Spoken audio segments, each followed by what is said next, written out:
M'dzina la Tate ndi la Mwana ndi la Mzimu Woyera. Amen.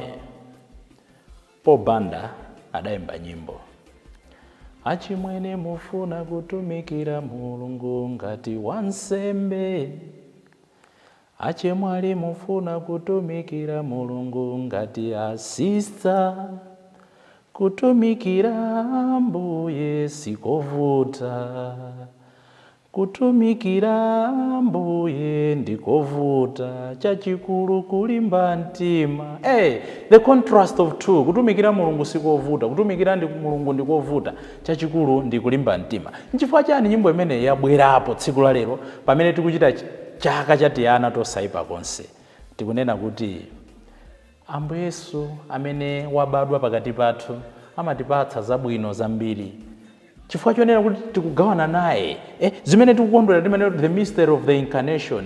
Iye adabwera pakati pathu kuti agawane nafe umunthu wathu.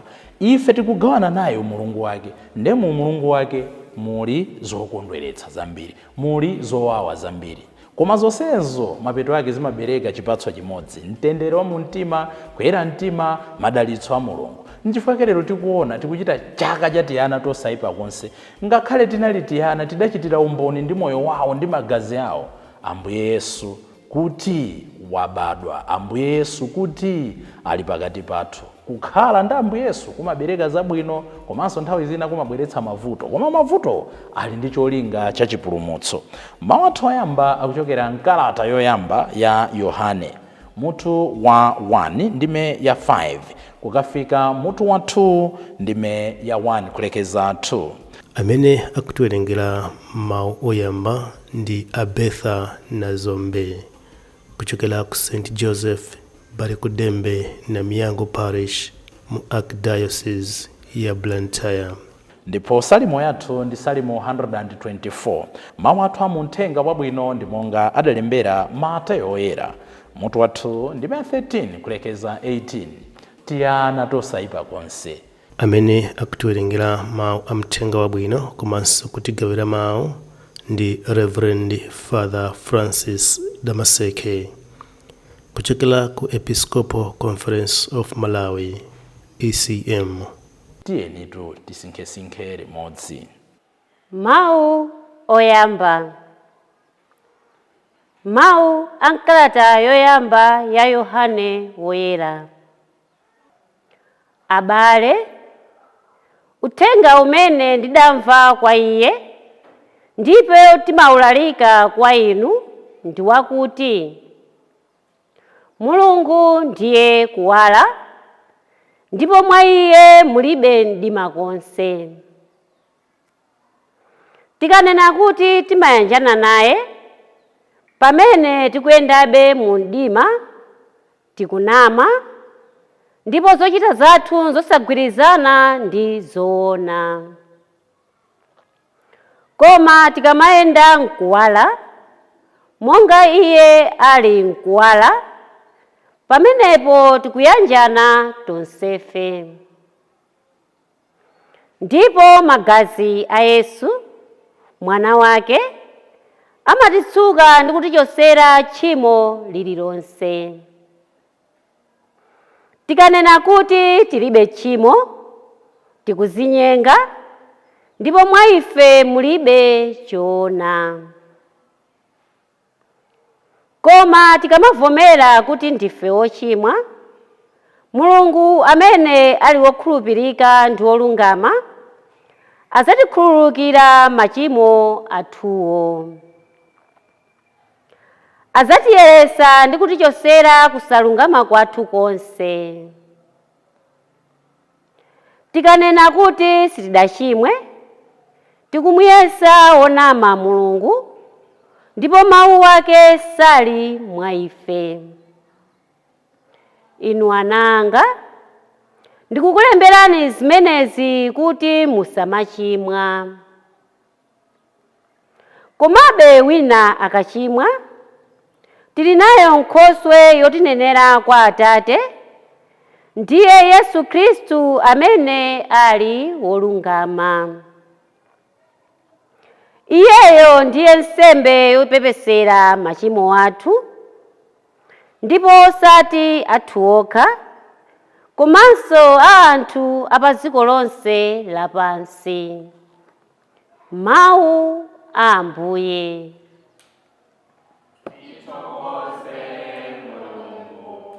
Ambuye akhale nanu. Mawu mu Uthenga Wabwino monga adalembera Mateyu oyera. Ulemu kwa inu Ambuye. Atapita akatswiri anyenyezi aja, mngelo wa Ambuye adaonekera Yosefe m'maloto, adamuwuza kuti, nyamuka, tenga mwanayo ndi mayi wake uthawire ku Igupto, ukakhale kumeneko mpaka ndidzakuwuze, popeza kuti Herode akufunafuna mwanayo kuti amuphe. Apo Yosefe adadzuka usiku omwewo, nkutenga mwanayo ndi mayi wake kupita ku Igupto. Adakakhala kumeneko mpaka Herode atamwalira, kuti zipherezere zimene Ambuye adalankhulitsa mneneri kuti, ndidayitana mwana wanga kuti atuluke ku Igupto. Herode atazindikira kuti akatswiri anyenyezi adampusitsa, adatuma anthu ku Betelehemu ndi ku midzi yonse yozungulira kuti akaphe ana amuna onse a zaka ziwiri kapena kucheperapo. Zaka zimenezi adawerengera potsata mmene adamvera kwa akatswiri anyenyezi aja nthawiyo imene nyenyezi idawaonekera. Pamenepo zidachitikadi zimene mneneri Yeremiya adanena kuti, mawu akumveka ku Rama, kulira ndi kubuma kwambiri. Rakele akulira ana ake, akukana kumtonthoza, chifukwa ana ake asowa. Mthenga wa Ambuye. Ulemu kwa inu Ambuye Yesu Khristu.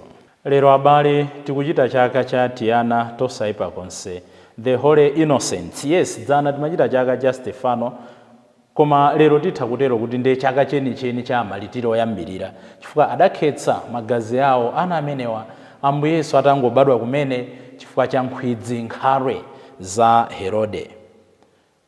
Mu nkhani yakubadwa kwa Ambuye Yesu mukupezeka mixed reactions.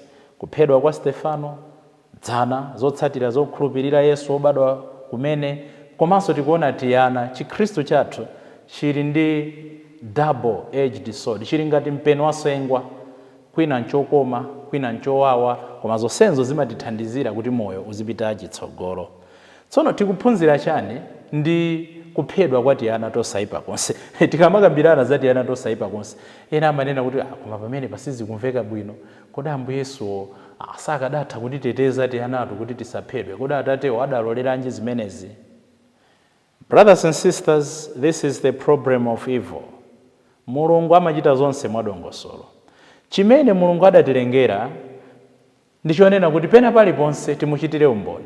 Sizimatengera zaka, sizimatengera kuchuluka kwa masiku, sizimatengera kukhwima msinkhu, zimangotengera kuti pamene ndapezekapo ndichitira bwanji umboni Yesu Khristu amene tikumkondwerera kuti ali pakati pathu. Mukumbukira Ambuye Yesu atafunsidwa funso lonena kuti kodi adalakwa ndani mu njira zosiyanasiyana, ansala yawo nthawi zonse imakhala imodzi.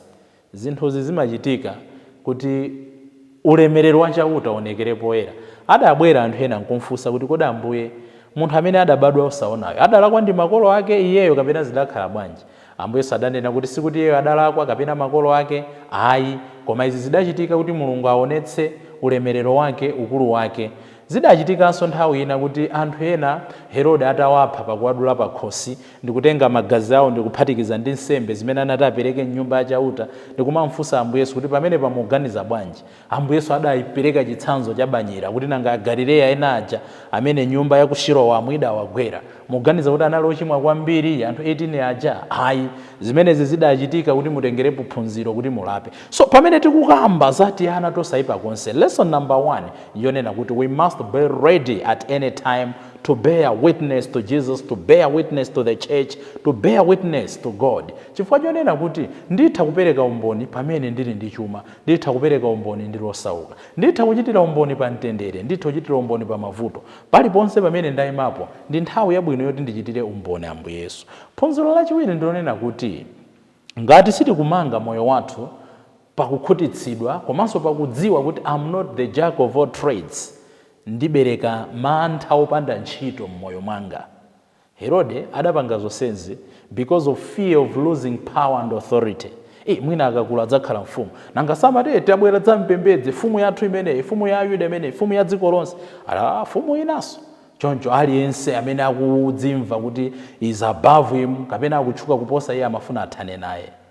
The fear of losing power. Tilipo ambiri chifukwa chosafuna kuti mbiri zathu zonongedwe, chifukwa chosafuna kuti chuma chathu chilandidwe, kapena tikhale exposed, kapena kuti ena Mulungu adalitsa koposa ife, kapena kuti ena akuchita zinthu koposa ife, kapena kuti ena akukondedwa koposa ife, kapena kuti zimene ife timachita akapanga ena akuchita bwino koposa, timayamba tsopano mtima wa Herode woti tithane nawo, taonongere mayina, taonongere moyo, taonongere unsembe, taonongere usisteri, taonongere ntchito, taonongere banja. Ayi, tidzatha moyipa, tidzatha mochititsa manyazi, tidzatha momvetsa chisoni. The holy innocents were innocent children who died because of Herod's fear of losing power. Tisamakhale ndi mantha ndi nkhalwe pamene anthu ena akuchita zinthu bwino koposa ife. Tinalengedwa mosiyana komanso tinalengedwa ndi mtima woti titumikirane wina ndi nzake. Chachiwiri, imfa ya Tiana timeneti ikutionetsa kuti sacrificing for Christ surpasses every other sacrifice that we can make in life. Tikasankha chisankho chonena kuti ndimtumikira Ambuye, tidziwe kuti chisankho chimene chija chimapangitsa kuti nsembe imene tikupereka idutse nsembe ina iliyonse. Ngati ndidasankha kuti ndine Mkhristu, the demands of Christian faith must surpass every other demand that I meet in life. Ngati ndidasankha kuti ndili pa banja, demand ya banja izipanga surpass every other demand that I may meet in life. Ngati ndidasankha kuti ndine wansembe, utumiki wanga mu nsembe uzipanga surpass every other demand that I may meet in life. Zimawawa pena. Mwina timu yako yokondeka yoswera mpira. You have to live and attend to the priestly duties. Bambo, ndufuna kudzodza. Bambo, ndufuna kulapa. Bambo, ndufuna mudalisire kolona. Bambo, ndufuna ndili ndi nkhani mundithandize maganizo. Zimene ziziposa china chilichonse chimene ndikufuna ndipange mmoyo mwanga. Koma ambiri mwa ife, we've turned the tables upside down. Chachitatu chimene tingakumbutsani chonena kuti izi zidachitika zaka 2000 plus zapita. Komatu a Herodewa akadalipo. Herode adasiya mbewu. Alipo anthu lero pamene ndokonzeka kuzunza anthu osalakwa. Ndikamba pano ena ali ndi chuma chimene adachipeza pozunzitsa ana osalakwa, ana amasiye. Ena ndikukamba pano ndi anthu otchuka. Anthu akamaona kumasirira kuyendera dzimagalimoto akumanga zinyumba nkumoneka ngati akatakwe. Koma they know literally kuti adalanda chuma cha masiye. They know literally kuti njira zawo is human trafficking. They know kuti njira zawo adakhetsa magazi anthu osalakwa. They know kuti pamene alipo samenera kukhala koma chifukwa kuti adatsogoza anthu ena kumanda. Inu ndine tisaoneke mashasha, tisaoneke ozitsata, tisaoneke abwino chifukwa chonena kuti zathu sizinawululike. The question is, nditha kubisala ku dziko? Am I hiding before God? Kodi ndachena bwino kuti Mulungudi akudziwa kuti ndavala moyenerera? Tili ndi ntchito tsono yoteteza anthu amene ali pa chiopsezo ngati Tiana tosaipa konse. Mulungu adatipatsa njira zosiyana-siyana. Monga Yosefe uja adamuwuza kuti nyamuka thawa ndi mwanayo. Lero tili ndi ntchito yoteteza Ambuye Yesu amene amaonekera mwa anthu ofoka. Tisaiwale Mateyo 25 uja, ndidali ndende, ndidali wanjala, ndidali wamaliseche, ndidali kudwala, ndidali ndi ludzu. Anthu amene ali vulnerable titha kutero pa Chingerezi pake, anthu amene akuyimirira Ambuye Yesu. Ifeyo tidapatsidwa ntchito tsopano ngati Yosefe yoti tathawitse tateteza anthu amenewa. Tikuyigwira bwanji ntchito imeneyi? Kodi ndili mgulu lokhala victimized kapena ndine gulu lozunza anthu ena? Pamene tikuchita chaka ichi cha Tiana tosaipa konse, ndibwerezenso kuti pena paliponse pamene tayima ndi pabwino kuti timtumikire Ambuye. Tikatsegula mitima yathu ndi kunena kuti Ambuye ndinokonzeka kupereka nsembe ndi chuma changa, kupereka nsembe ndi moyo wanga, kupereka nsembe ndi ntchito yanga, kupereka nsembe ndi nzeru zanga, kupereka nsembe ndi mawu anga, as long as the winner should be Jesus. Anawo anaphedwa kuti moyo wa Ambuye Yesu utetezedwe. Koma Ambuye Yesu anadzabwezera pakuafera ana amene wapantanda kuti awawomboleso. inu ndi ine lero titha kuyitanidwa kuti tigwire ntchito m'malo mwa Ambuye. Tikatero Ambuye adzatibwezera malipiro ochuluka, malipiro okhuthumuka, malipiro otsendereka. Tipemphererane poyamba tisakhale ndi mtima ozunza anthu osalakwa. Chachiwiri, ngati tidalakwira anthu osalakwa tipepese pamaso pa Ambuye pakuyamba kuchita zabwino, koma choposaposa tikhale nawo mtima oteteza iwo amene akuvutika. M'dzina la Atate ndi la Mwana ndi la Mzimu Woyera. Amen.